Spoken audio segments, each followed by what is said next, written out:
programang ito ay rated SPG. Striktong patnubay at gabay ng magulang ang kailangan. Maaaring may masiselang tema, lengguwahe, karahasan, sexual, horror o droga na hindi angkop. Sa galit sa'yo si Lolo Pepe. I'm really curious, anong nagawa mo para gawin sa'yo ni Lolo Pepe? Must be something rotten.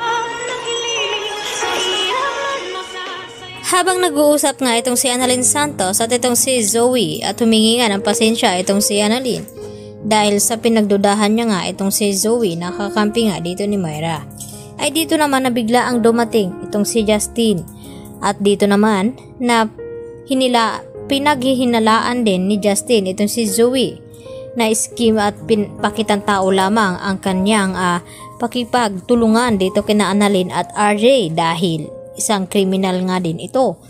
At dito naman nakitang-kita daw dito ni Justin na talagang parte daw ito ng krimen na ginagawa ni Moira nang sa ganon ay may tao sa labas itong si Moira. At dito naman na ipinagtanggol ni Zoe ang kanyang sarili at sinabi dito kay Justin na hindi daw siya kriminal na kagaya ng kanyang ina. At dito rin na sumagot itong si Justin na kung bakit galit na galit daw itong si Lolo Pepe at wala ngang kaalam-alam itong si Zoe na nagkamalay na nga ito. At curious naman daw itong si Justin na kung bakit ganun na lamang ang galit ni Lolo Pepe sa kanya. At baka raw may krimen na nagawa itong si Zoe upang ikagalit ng matanda. At hindi nga nagkamali dahil sa paglilitis ng kaso ni Moira dito sa harapan mismo ng media ay biglaan naman na dumating nga itong si Don Pepe at sinabi kay Moira na wala na nga itong magawa dahil makukulong na nga ito. At kinagulat din ni Moira ang biglaang paglitaw dito ni Don Pepe sa mga media. At dahil dito, kabado naman ngayon itong si Carlos at itong si Zoe na kung bakit nagbitaw daw ng salita itong si Moira na may mga kakampi at kasabwat daw siya na nasa labas. At kahit anong oras ay pwede daw makakalabas itong si Moira. At dito nga na kinausap agad-agad ni Carlos itong si Zoe na kung sino daw itong tinutukoy ni Moira na kanyang mga kasabwat. Silang dalawa ba daw ang sinasabi nito? At dito rin na hindi naman masagot-sagot ni Zoe dahil wala namang pangalan na binabanggit itong si Moira. At sila lang naman ang mga nagiging kakampi ni Moira at nakaalam sa mga sikreto nito.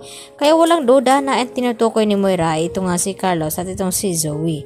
At mas lalong kinabahan na nga itong si Carlos nang makita niya na nagkamalay na nga at dumating itong si Don Pepe dahil hawak nga ni Don Pepe itong sikreto ni Zoe at Carlos Benetes na magpapatunay na hindi siya tunay na tanyag at ang kanyang ama ay ito ngang si Dr. Benetes.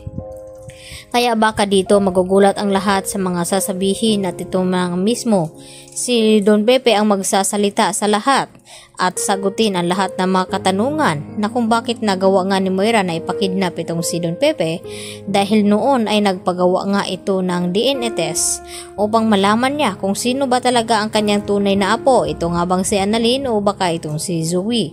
At dito nga nakumpirma ni Don Pepe na hindi nga niya apo itong si Zoe dahil anak naman pala ito ni Carlos Benetes at ang tanging apo niya ay itong si Annalyn at itong si Justin na kung saan ay anak nga ito ni Giselle.